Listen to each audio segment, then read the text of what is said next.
उपणो आदु, जो हंस इस पृथ्वी पे आया सो तो पिता कहावे, उसको महाराज कहते कि उसको हम पिता कहते हैं। माया आद हंस को जोरू, उसमें क्या है, माया का उसमें यानी अंश है। माया आदि से हंस की स्त्री है, मूर्ख मनुष्य उसका भेद नहीं जानते, मूर्ख भेद न पायो। महाराज कहते कि इसी प्रकार से हम, उत्पत्ति तो हमारी हो गई, लेकिन हम जो अनाथ परमात्मा है, अनाथ परमात्मा को हम पा नहीं सकते। क्यों? क्योंकि हम जो भजन करते हैं, हम श्वास उश्वास में भजन करते हैं, इसीलिए परम पद की तरफ जा सकते हैं। लेकिन जो अजप्पा करते, जो सांसों सांस में भजन करते, सांसों सांस, सांस उश्वास नहीं, जो श्वासा में भजन करते हैं, महाराज कहते कि उनको ये भेद नहीं मिल सकता। कौन सा भेद नहीं मिल सकता? परम पद का भेद उसे उनको नहीं मिल सकता। तो फिर क्या है दोनों में फर्क?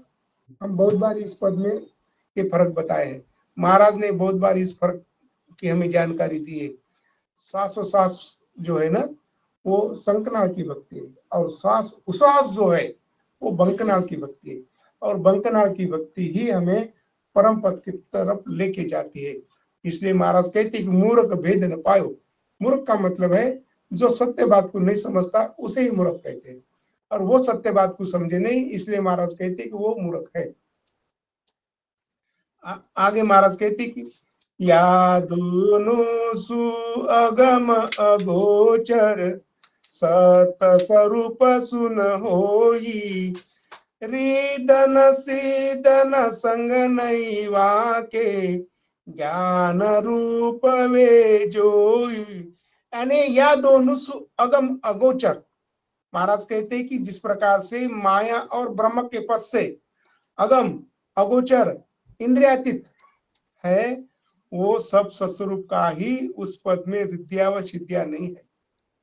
महाराज कहते कि जो रिद्धि सिद्धि के आधार से भजन करते हैं, रिद्धि सिद्धि की प्राप्ति करा लेते हैं, वो नाम का उच्चारण करते हुए रिद्धि सिद्धि प्राप्त करा लेते हैं। रिद्धि सिद्धि क्यों प्राप्त हो जाती है? क्योंकि वो शब्द से शरीर तत्व में वो रिद्धि सिद्धि जागृत करा लेते हैं। हम क्या करते हैं? हम तो शरीर तत्व को पिछाड़ते हुए, शरीर तत्व का परावर्तित करते हुए, रूप परावर्तित करते हुए, शब्द बंकनाल से होते हुए मेरुदंड पे आता है, मेरुदंड से त्रिवेणी में जाता है, वहां से फिर ब्रह्मपद, और उसके आगे सस्वरूप के पद से आगे आनंद ब्रह्म में चले जाते हैं। वो रिद्धि सिद्धि वाले शरीर में ही ढूंढते रहते, तो कुछ सत्य सत्य करने से रिद्धि उनको, सिद्धि उनको प्राप्त हो जाती है। तो महाराज कहते कि रिद्धन सिद्धन संग नहीं बाके, ज्ञान रूप वे जोई। महाराज कहते कि उनको ये परम पद की प्राप्ति नहीं होती है, उस पद का विज्ञान द्वारा अनुभव होता है। रिद्धि सिद्धि जो है उनको प्राप्त हो जाती है, लेकिन उनको परम पद की प्राप्ति नहीं होती है। यही तो महाराज इस अंग में बता रहे हैं कि ये अंग महत्वपूर्ण क्यों है, शरीर महत्वपूर्ण क्यों है, श्वास उश्वासा में भजन करना क्यों सबसे महत्वपूर्ण बात है। श्वासा में भजन करने से क्या होता है? महाराज ये दो ही टॉपिक की बात कर रहे हैं, श्वास यानी संकनाड़, सा संकनाड़, श्वास उश्वास बंकनाड़, इसके इर्द गिर्द ही अभी ज्ञान चालू है महाराज का। आगे महाराज कहते कि ज्ञानी कला ज्ञान बलवा के, ज्ञान रूप रंग जानो, ज्ञानी खान पीन सुख सारा, ज्ञानी देह बकानो। महाराज कहते हैं कि ज्ञान ही कला है, उस पद के ज्ञान की ही कला है। कौन से पद की? जो संकनाड़ के भक्ति से भक्ति करते हैं, ब्रह्म की भक्ति करते हैं, उस पद में कला ही है, ज्ञान ही बल है, ज्ञानी रंग है, ज्ञानी रूप है। उस पद में खान पान मुक्त सुख व शरीर सभी ज्ञान रूप में है। किस पद में? ब्रह्म पद में। जो श्वासा के आधार से भक्ति करते हैं, जो नवनिध्या भक्ति करते हैं, जो बाहर की भक्ति करते हैं, महाराज कहते हैं कि वो सभी कला है, वो कला ही उनका ज्ञान है। लेकिन हम कला से परे, हमें कुदरत कला की प्राप्ति का हम करा लेते हैं। किस आधार से? शरीर के आधार से। वो शरीर में रम जाते हैं, हम तो शरीर को छोड़ के पहले बार चले जाते हैं। यही तो बड़ी कला है, यही तो सत्कला है। तो सत्कला ही यानी कुदरत कला है। तो यही कुदरत कला और उनकी कला, ये दोनों में इतना फर्क है। उनकी ब्रह्म कला है, हमारी सत्कला है। तो ये सत्कला में और ब्रह्म कला में इतना फर्क है, वो वहीं रुक जाते हैं और आगे नहीं बढ़ सकते। क्यों? कि शरीर के आधार से वो जा रहे हैं, सो के आधार से वो जा रहे हैं। लेकिन श्वास उश्वास के आधार से बंकनाड़ की जो भक्ति करते हैं वो श्वास उश्वास के आधार से जाते हैं, इसलिए परम पद की प्राप्ति उन्हें होती है। यही महाराज कहते हैं कि यही तो अचंबा है। आनंद आनंद रूप पद वो ऐसो, नकल कहीं मैं आनी, माया ब्रह्म शकल जू धंधा, जू जग चारू खानी। महाराज कहते कि आनंद पद ऐसा ज्ञान का दृष्टांत देकर समझाया है। महाराज ने पहले इसमें कौन सा ज्ञान बताया है? संकनाड़ वालों का ज्ञान बताया, बाहर की भक्ति करने वाले का ज्ञान बताया है। वो कहते हैं कि उनका ही वही ज्ञान उनकी कला है, लेकिन सत्कला क्या है? आनंद पद जैसा ऐसा है, ज्ञान का दृष्टांत देकर समझाया है। माया व ब्रह्म के पद के में तो सब करनिया है। माया ब्रह्म शकल जू धंधा, जू जुग चारू खानी। महाराज कहते कि ये इसी प्रकार से माया और ब्रह्म में ये सब किसका धंधा है? चारू खानी में, जो हम उससे करने का नाश नहीं होता, इसलिए चारों खानों में आना जाना पड़ता है। किसका नाश नहीं होता? कर्मों का नाश नहीं होता। कर्मों का नाश न होते हुए उनको चारी खानों में आना पड़ता। 4 बीज है, वो 4 बीज में से कोई बीज में वो जा सकते हैं, लेकिन महाराज कहते कि उनको परम पद की प्राप्ति नहीं होती।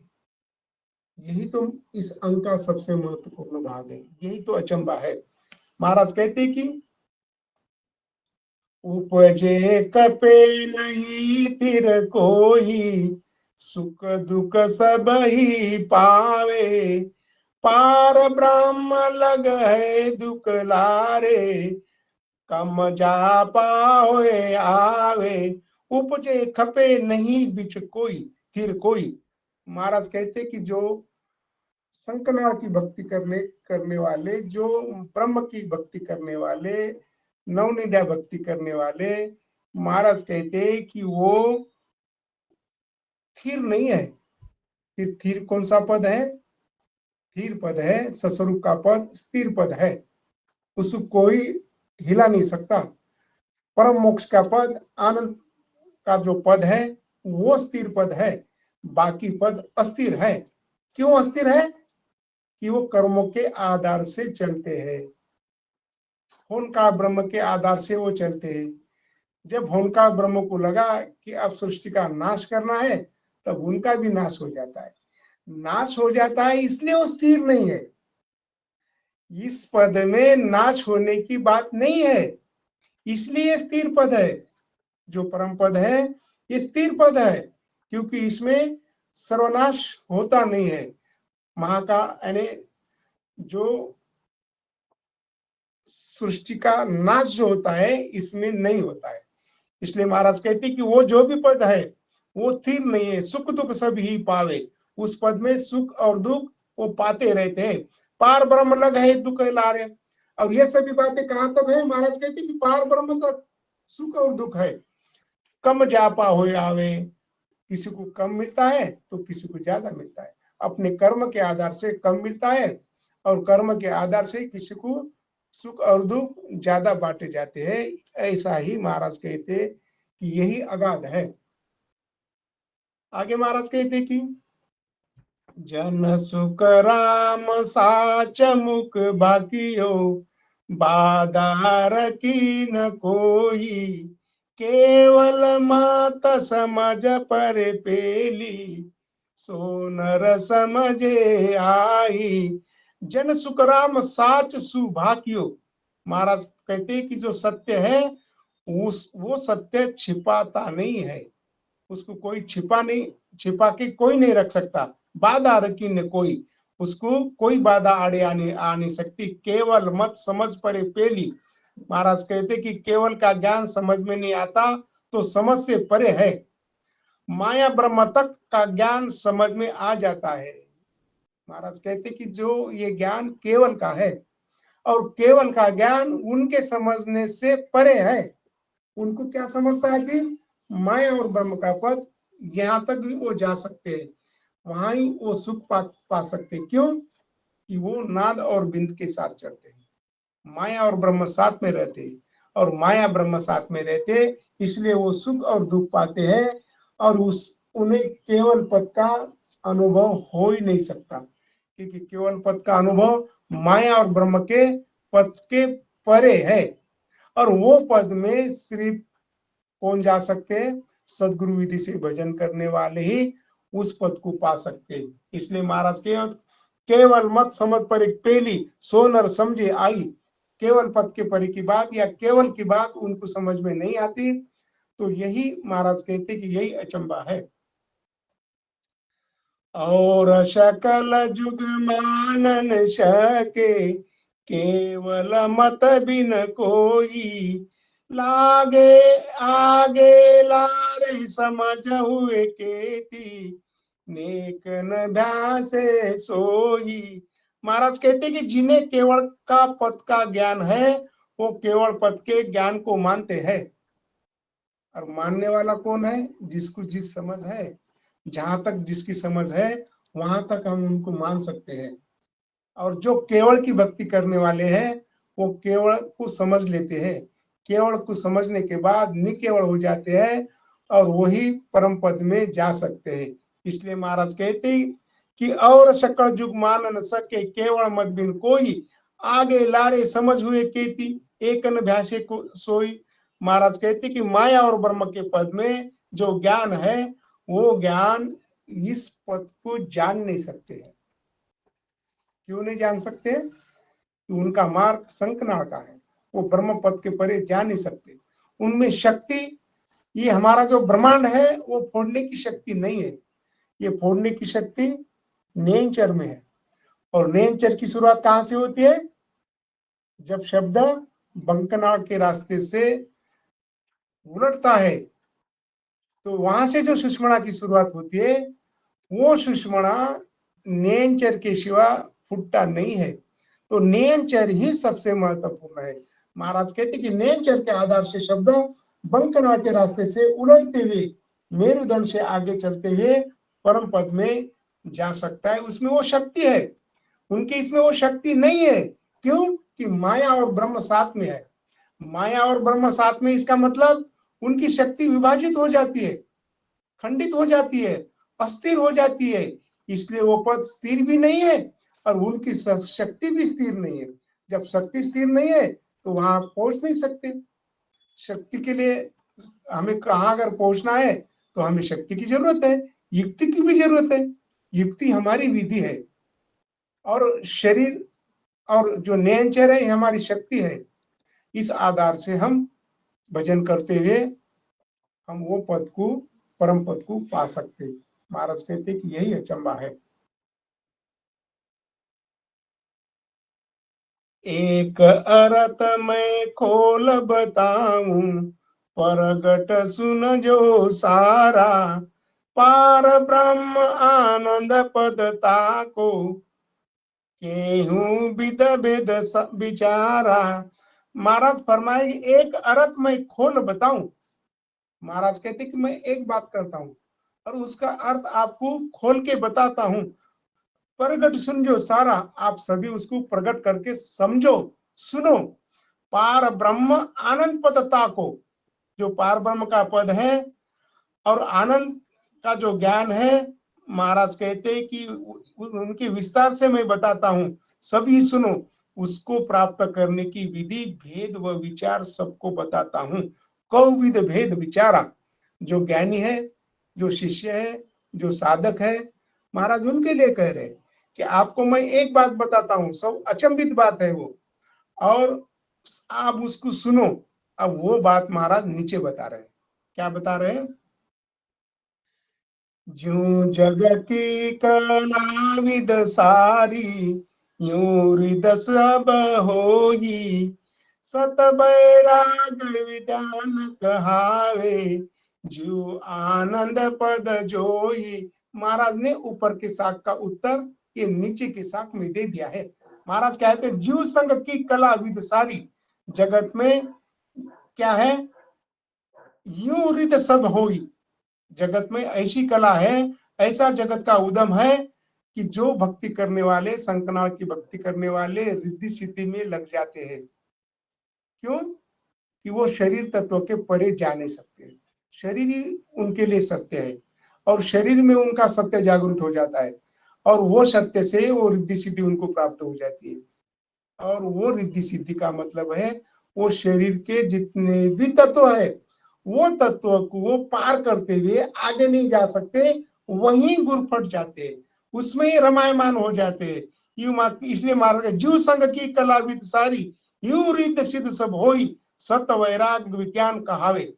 महाराज कहते कि वैराग्य कौन सा है? सत का वैराग्य होना। उन्होंने सिर्फ वैराग्य लिया। कौन सा वैराग्य लिया? घर छोड़ के गए, हो सिर्फ घर छोड़ के वन में गए, घर को छोड़ना, यही वो सत वैराग कहते। महाराज कहते कि घर को छोड़ना तो बहुत सीधी बात है। आपने सिर्फ घर छोड़ा, संसार छोड़ा, क्या शरीर छोड़ा? क्या शरीर तत्व छोड़े आपने? परमात्मा ने आपको आंख दी है, नाक दिए है, कान दिए है, इनको छोड़े आपने? तो फिर वैराग्य कैसा? वो वैराग्य अस्थिर वैराग्य है, और वो स्थिर वैराग्य नहीं है। इसलिए महाराज कहते कि सत वैराग्य विज्ञान कहावे। सत वैराग्य क्या है? विज्ञान है। कैसा विज्ञान है? जब शब्द ररो ममो हम विधि से गाते हैं, विधि से भजन करते हैं, विधि से सुमरन करते हैं, तो हमारे अंदर वैराग्य प्राप्त हो जाता है। क्या वैराग्य प्राप्त हो जाता है?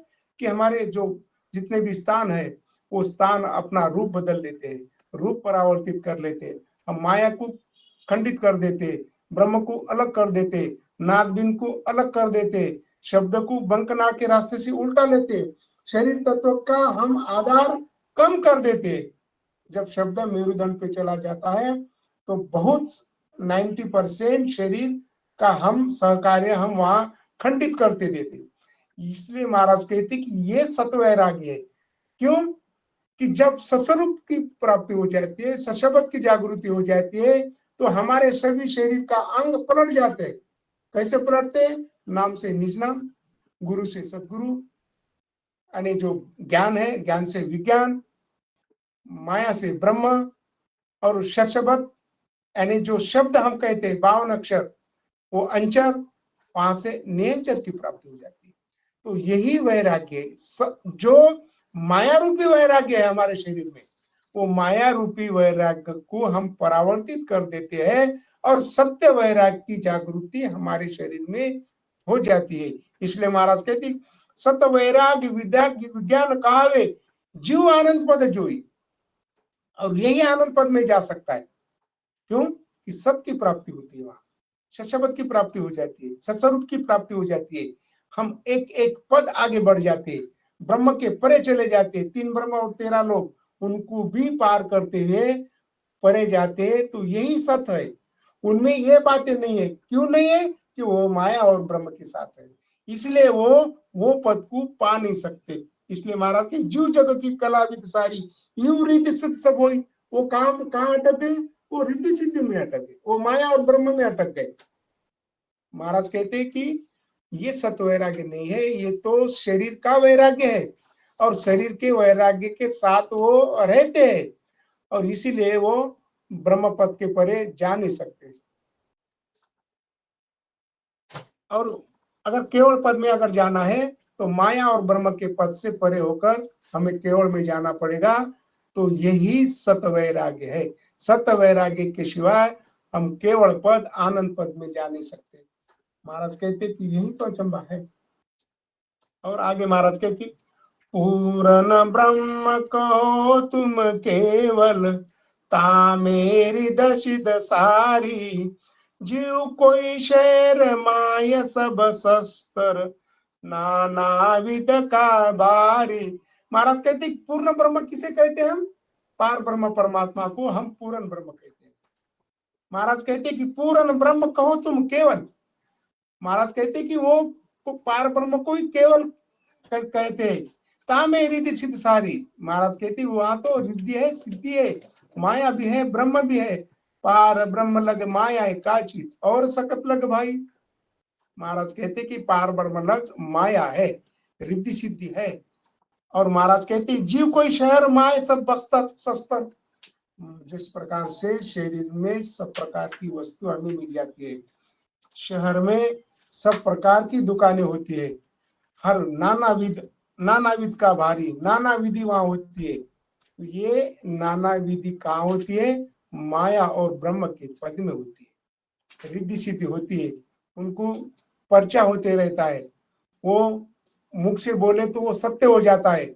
महाराज कहते कि ऐसी सभी विधिया के आधार से वो ब्रह्म पद में ही मर जाते हैं और वो पद को केवल का पद कहते, ऐसा महाराज कह रहे।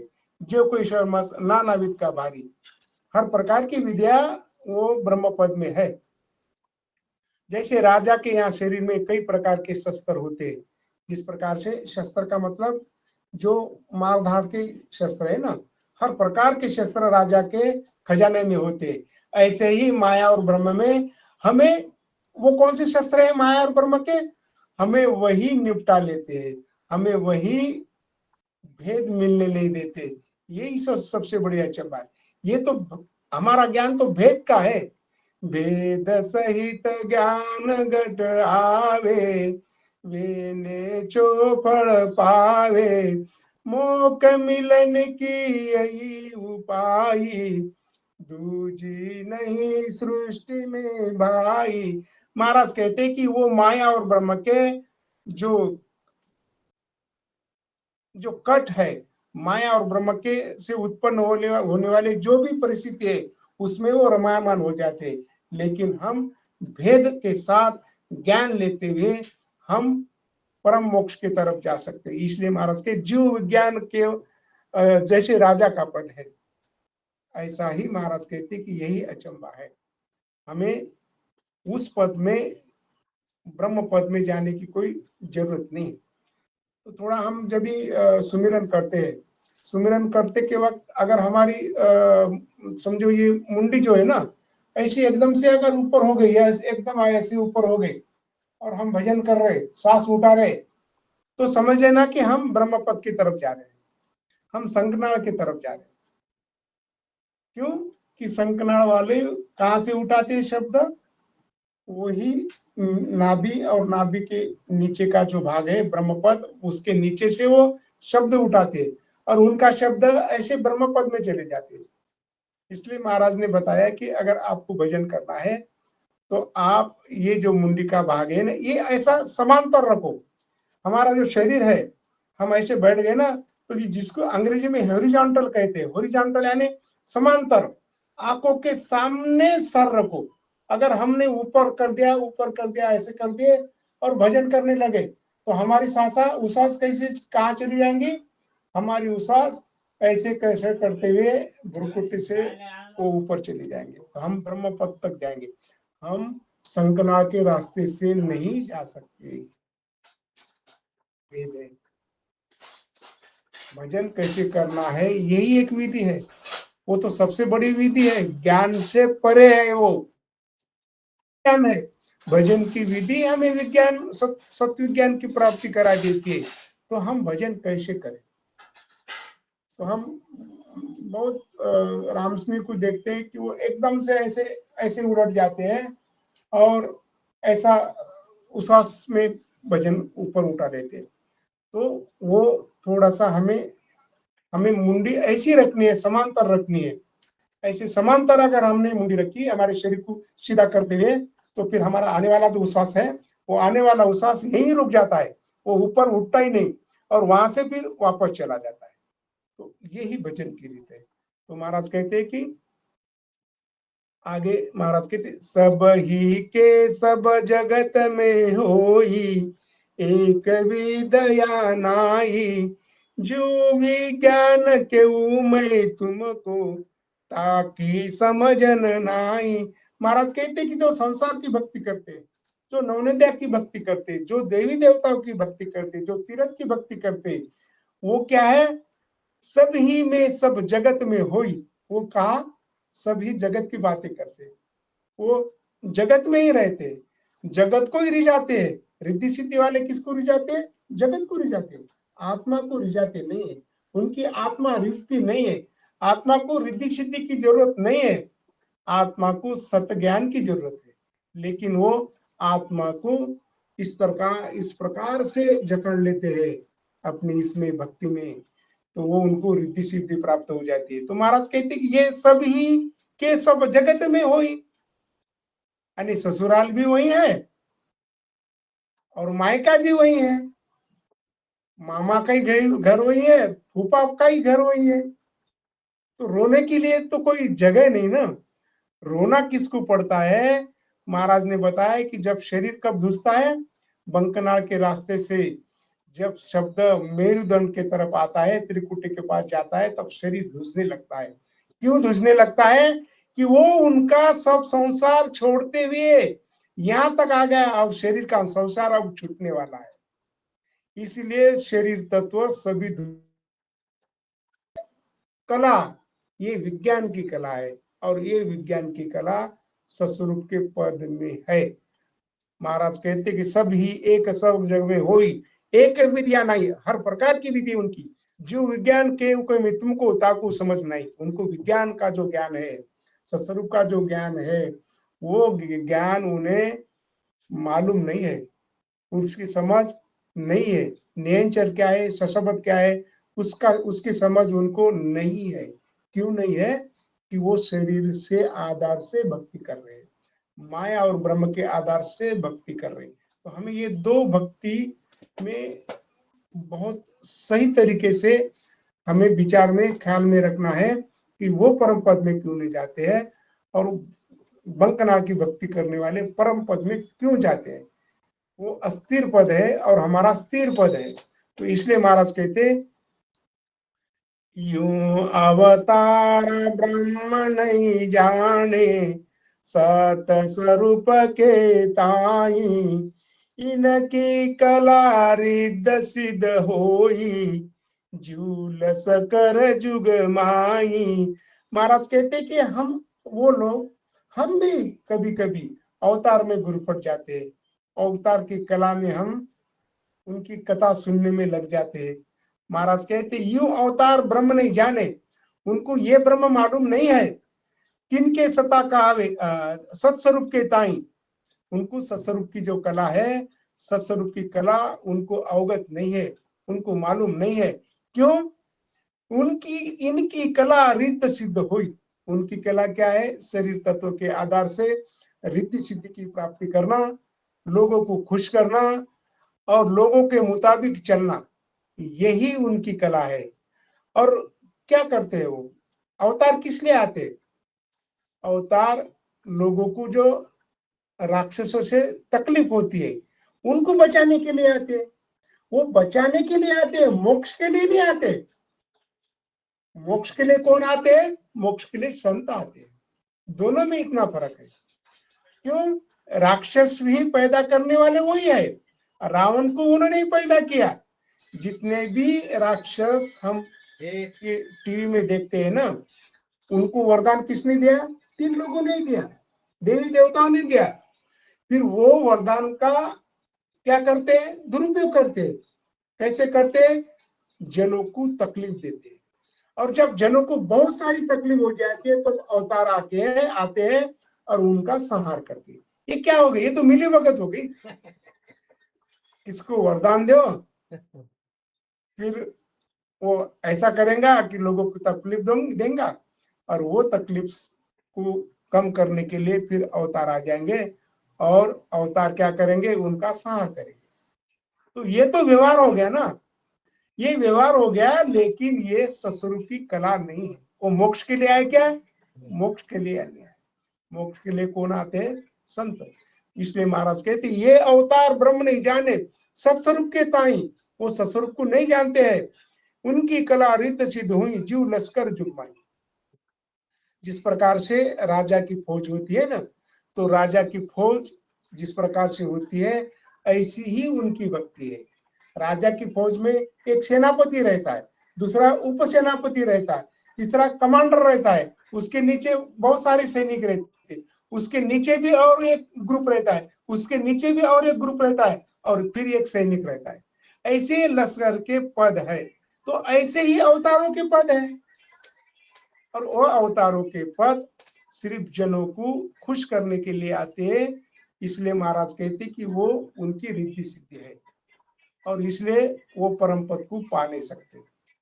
आगे महाराज कहते कि जो विज्ञान रूप जन जुग में तिनके सता कहावे, और कि सब जुग को कछु नाही, ना उस पद में गावे। महाराज कहते कि विज्ञान जो ज्ञान के परे है, जो संसार के परे है, विज्ञान यानी ज्ञान वैराग्य संसार में जिस जन में प्रकट होता है, उसी सत्ता कहते हैं। केवल पद में संसार की कोई करनी नहीं है, न उस पद में कोई करनिया होती है। महाराज कहते कि करनियों का पद कौन सा है, इन लोगों का करनियों का पद है। शंकरनारायण की भक्ति करने वाले ब्रह्म पद जाते हैं, वो करनियों के आधार से जाते हैं, और उनकी भक्ति का सार ही करनिया है। और महाराज कहते हैं कि ये विज्ञान जो है, ये विज्ञान ज्ञान और ज्ञान से परे विज्ञान की प्राप्ति हमें हो जाती है, और वो ज्ञान के आधार से हम सस्वरूप के पद में जाते हैं। ऐसे ही महाराज कहते हैं कि इस प्रकार से हमें परम पद की प्राप्ति होती है। काम में काम और कि सब युग में कुछ नहीं, ना उस पद में गावे। महाराज कहते थे कि जिस प्रकार से हम जो भी किसब करते हैं, वो सब किसब कौन सा है, संसार का ही है, वो विज्ञान का किसब नहीं है। तो विज्ञान का किसब कौन सा है, सदगुरु से भजन करने पर जो सुमिरन होता है, राम नाम का भजन होता है, बंकनाथ के रास्ते से शब्द उलट जाता है, यही ज्ञान की तरफ जाने की रीत है। और विज्ञान ही सबसे महत्वपूर्ण ज्ञान है। ज्ञान तो 52 अक्षर का है, और वो रिद्धि सिद्धि जो है वो ज्ञान में है, वो 52 अक्षर नहीं है। 52 अक्षर के परे की वो रीति नहीं है। इसलिए महाराज कहते हैं कि हमें उन्हें केवल पद की प्राप्ति नहीं होती। यूं सुख राम कहे सब सुन जो, सत भगत विद न्यारी, तामे काल रूप सो करणी, ज्ञान दृष्ट उर भारी। महाराज कहते हैं कि सस्वरूप की जो भक्ति है, सत्य भगत विद न्यारी, सस्वरूप की भक्ति सबसे अलग है। हेलो, किससे अलग है, माया और ब्रह्म की भक्ति से अलग है। माया और ब्रह्म की भक्ति एक ही है। वो भक्ति है शंकरनाथ की, वो भक्ति है नाम जप की, वो भक्ति है तीर्थ की, वो भक्ति है व्रत की, वो है रिद्धि सिद्धि की भक्ति है। महाराज कहते के सुखराम सुनो सब ज्ञानी, यूं सुखराम कहे सब सुन जो, सत्य भगत विद न्यारी।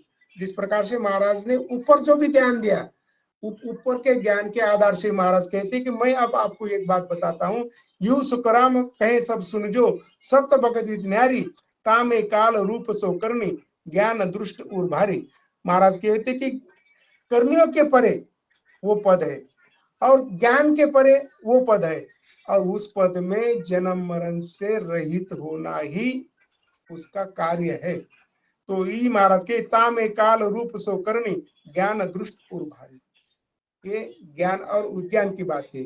वो पद में करणीय है, करणीय है, इसीलिए उन्हें विज्ञान की प्राप्ति नहीं होती है।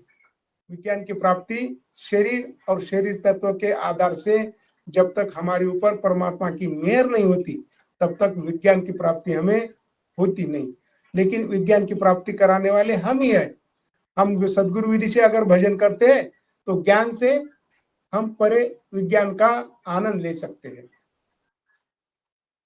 महाराज के सुख राम सुनो सब ज्ञानी, समझ भेद यो लीजे, केवल ब्रह्म परे पद पूरन, ताको सिमरन कीजे। अब महाराज निर्णायक बात कह रहे हैं कि आप शंकनाल की भक्ति और बंकनाल की भक्ति, हमारी इसमें दोनों भक्ति है, यही सबसे महत्वपूर्ण बात है। यानी वो शंकनाल के रास्ते से जाते हैं, हम तो शंकनाल के रास्ते से आते हुए वो शुरुआत कहाँ से करते हैं, वो शुरुआत ब्रह्मपद के नीचे का जो पार्ट है वहां से वो शब्द को उठाते हैं और अजपा के आधार से वो त्रिकुटी तक चले जाते हैं। हम कंठस्थान से शब्द उठाते हैं, शंकनाल के रास्ते से आते हुए इस सामने के जो 6 कमल है उसको छेदते हुए हम बंकनाल के रास्ते से उदा घाट को फोड़ते हुए सुषमा जागरूक करते हुए हम ऊपर चले जाते हैं। तो हमें हमारे अंदर दोनों रीति है, उनके पास एक ही रीत है शंकनाल की, इसलिए वो ज्ञान है उनका, सत ज्ञान नहीं है। ये सत्ज्ञान इसलिए है कि हम पूरी स्थिति को प्राप्त कर लेते हैं। जिस प्रकार से हम प्रदक्षिणा डालते हैं ना कभी कभी हमारे ग्रंथ को, तो हम बीच में छोड़ते क्या, उसको प्रदक्षिणा को हम पूरे करते हैं। तो यही प्रदक्षिणा है, शंकनाल को 6 कमल छेदते हुए बंकनाल के 6 चमक जो स्थान है उसको छेदते हुए हम सस्वरूप के पद में चले जाते हैं। यही पूरा प्रदक्षिणा पूर्ण करना है, और पूरा प्रदक्षिणा पूर्ण करने का मतलब है पूर्ण ब्रह्म वो खुद ही बन जाता है, वो सस्वरूप खुद ही बन जाता है। इसलिए महाराज का युग के सुखराम सुनो सब ज्ञानी, समझ भेजिए लीजिए, समझ से आप भेद लीजो, केवल ब्रह्म परे पद पूरन, ताको सुमरन कीजिए। जो केवल पद के परे आनंद ब्रह्म है, आनंद ब्रह्म ही पूरन का पद है, वही परम मोक्ष का पद है। महाराज कहते हैं कि ताको सुमरन कीजिए, उसका सिमरन हमें करना है। जिस प्रकार से हम केवल पद में कैसे पास जा सकते हैं, उस विधि से हमें भजन करना है। पाप न पुण्य माने एकी, ना किया दंड लागे, उलटा कर्म धर्म सोचावे, भाग हमारी जागे। महाराज कहते हैं कि उस पद में पाप पुण्य नहीं है। कौन से पद में? पूर्ण पद में क्या नहीं है? पाप भी नहीं है, पुण्य भी नहीं, उसका फल भी नहीं है, और उस पद और उनका फल उस पद में भोगना पड़ता है। महाराज कहते हैं कि जिस पद में पाप और पुण्य की रीति है, उस पद में पाप भी भोगना पड़ता है और पुण्य भी भोगना पड़ता है। उलट धर्म कर्म धर्म सोचावे, भाग हमारी जागे। महाराज कहते हैं कि जिस प्रकार से कर्म और करनिया वो उसको छेदते हुए हम उसके आधार से हम परम पद में जा सकते हैं। करनियों के आधार से हम परम पद में जा नहीं सकते। यही दोनों में फर्क है। हमारे मार्ग में करनिया नहीं है, करनिया शरीर के आधार से होती है, और हमारे पद में सत्कर्म के आधार से हम उस पद में जा सकते हैं। महाराज कहते कि जो कोई चीज अरद सो लागे, तो सब ही सुख पावे, पांचू भोग आदमा खुश होए, दावो कोई न चावे। केवल जनों की कोई चीज काम ना आवे, काम आ जावे तो वे सुख मानते हैं। महाराज कहते कि जो केवली जनो है, जो केवली जन है, जो केवली संत है, उनको जो भी चीज मिल जाती है वो उसमें सुख मानते हैं। अहमता ममता राग देश को त्याग कर पांचों तत्वों के शरीर में रहते हुए प्रारब्ध क्षय न होते, जहां तक शरीर की रखने के लिए अनासक्त भाव से शुद्ध वस्तु का उपयोग करते हैं तो कर्म बंधन नहीं होता है। महाराज कहते हैं कि जिस प्रकार से हमारे शरीर में पांच तत्व के आधार से करते हैं, हम ज्ञान 5 तत्व के आधार से अगर कर रहे हैं तो फिर हम ब्रह्म तक जाएंगे। लेकिन महाराज कहते हैं कि ये निषिद्ध कर्म है, अनासक्त कर्म है, और ये अनासक्त कर्म ही हमें केवल के पद तरफ लेके जाते, उसमें कर्म बंधन नहीं, उनके इसमें करनिया है, कर्म है। क्यों? कि माया और ब्रह्म साथ है, शरीर तत्व साथ है, तो उस प्रकार से वो सभी तत्वों के साथ रहते, इसलिए उनके इसमें कर्म बंधन होते रहते। महाराज कहते कि ये भक्ति में कर्म बंधन नहीं है। गने कहाँ लग कहूं तुम जाई ताई, जो केवल कोई ढावे तो पन पापन लागे जनकु, ओ हंस पदवी पावे। महाराज कहते कि ये जो ग्रंथ है, ये जो हम अंग पढ़ रहे हैं, ये बहुत महत्वपूर्ण अंग है। महाराज कहते कि मैं ज्यादा कहाँ तक कहूं, उनके द्वारा अज्ञान अवस्था में किसी जीव की हिंसा भी हो जावे तो भी उनको कोई पाप नहीं लगता, वो मनुष्य जन्म धारण कर केवल की भक्ति करते हैं, यही हंस पदवी पाना है। महाराज कहते कि जो विज्ञान की भक्ति करते हैं, जो ज्ञान के परे की भक्ति करते हैं, जो केवल की भक्ति करते हैं, महाराज कहते कि किसी भी कारणवश अगर उनके हाथ से अगर पाप हो जाता है तो वो पाप उनको लगता नहीं। क्यों नहीं लगता? कि उस आसक्ति से वो कर्म नहीं कर रहे, वो अनासक्ति से कर्म कर रहे, और अनासक्ति से कर्म करते हुए कुछ कर्म हो भी गए तो महाराज कहते कि वो कर्म, ये जो बंकनाथ की भक्ति करते हैं, जो सासु सास में भक्ति करते हैं, जो ससरूप की भक्ति करते हैं, शशबत की भक्ति करते हैं, उनमें कोई इच्छा नहीं होती है, मन के आधार से वो भक्ति नहीं करते। महाराज कहते कि उनको कोई भी पाप लग भी नहीं सकता, क्योंकि इच्छा उनके पीछे नहीं है। पाप कब लगता है? अगर इच्छा से अगर हम कर रहे, उद्देश्य से अगर कर रहे तो हमें पाप लग जाता है। यही हंस पदवी पाना है। जो कर्म नहीं लगते, किसको नहीं लगते? हंस को कर्म नहीं लगते। यही महाराज कहते कि यही हंस पदवी पाना है। ताको सुनो भेद सब ज्ञानी, जग दृष्टांत बता योग राजा जय सो, फिर जन का गुण लाऊं। सब ज्ञानी हंस, इस भेद को सुनो, संसारी दृष्टांत देकर बताता हूँ। केवल की भक्ति राजयोग है, जैसे जगत में राजा का पद है, फिर के भक्ति करने वाले जनों का गुण बतलाता हूँ। महाराज कहते कि जो भक्ति बाकी संसार में है वो राजा की भक्ति नहीं है, वो राजयोग की भक्ति नहीं है। जिस प्रकार से राजा सार्वभौम होता है, सर्वश्रेष्ठ होता है, तो ऐसी ये राजयोग की भक्ति है। ये सस्यवधि सार्वभौम है, नियंचरी सार्वभौम है, सबसे शक्तिशाली सस्यवध है, सबसे शक्तिशाली नियंचर है। और इसी प्रकार महाराज कहते कि हम शक्तिशाली अस्त्रों के आधार से हम परम पद में चले जाते हैं। क्यों? टाइम हो गया है। हो गया? अरे टाइम तो हो चुका है, 8:50 हो चुके हैं। तो फिर ऐसा महाराज कहते कि भक्ति का राजयोग है, जैसे जगत में राजा का पद है, भक्ति करने वाले जनों का गुण बतलाता हूँ। महाराज कहते कि आगे महाराज अब और भी बता रहे हैं। अब हम 115 साख तक गए हैं। ठीक है ज्ञानेश्वर जी, ख्याल रखना है कहाँ तक गए हम? 115 साख तक। तो अब जो भी हम ये अगाध बोध ग्रंथ ले रहे हैं, सभी इसमें अगाध बातें हैं। इस अगाध ग्रंथ में हम तुम्हारा मनोरंजन नहीं कर सकते, कोई बाहर की दृष्टांत नहीं दे सकते। अगर बाहर का दृष्टांत दे तो फिर उसका मतलब बदल जाता है। तो कोई पद को, कोई अंक को जैसा ज्ञान है वैसा ही पढ़ना पड़ता है। तो यही अगाध है। तो आप सभी ने मैंने जो बताया आपने सुना, अगर कुछ गलती हुई है तो बताना। तो एक बार मैं आप सभी को राम राम सा कहता हूँ, प्रणाम सा कहता हूँ। सदगुरु सुखराम जी महाराज ने धन्यवाद वकील साहब, आपने अगाध बोध ग्रंथ लिया है और आपने